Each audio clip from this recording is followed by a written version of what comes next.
এইটা হচ্ছে শালকিয়া বড় শিবের ওখান থেকে এখানে ছোটো মা বলে, ছোটো মা একজন আছে শীতলা মা, আর এটা হচ্ছে চেন দিয়ে বেঁধে রাখা হয় মাকে। মা খুব দুরন্ত চলে যান বলে এটা 5-10 মিনিট হাঁটা পথে এই রাস্তা।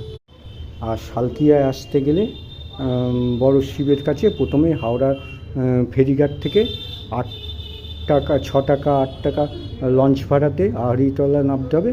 তার পাশে একটা ঘাট আছে টিকিট কাউন্টার, ওখান থেকে 6 টাকা টিকিট করে বাধাঘাট আসতে হবে। বাধাঘাট থেকে সোজা হেঁটে 5 মিনিট, ওখান থেকে আবার 10 মিনিট 7 মিনিটের মতো ওই বড় শিবের কাছে চলে আসতে পারে। 51 ফুটের বড় শিব হাওড়ার মধ্যে। আর আমার ভিডিওটা গুলি ভালো লাগলে সবাই লাইক কমেন্ট শেয়ার করবে। আশা করি মনের কথা পিনাকির সঙ্গে থাকবে। জয় মা দক্ষিণা কালী।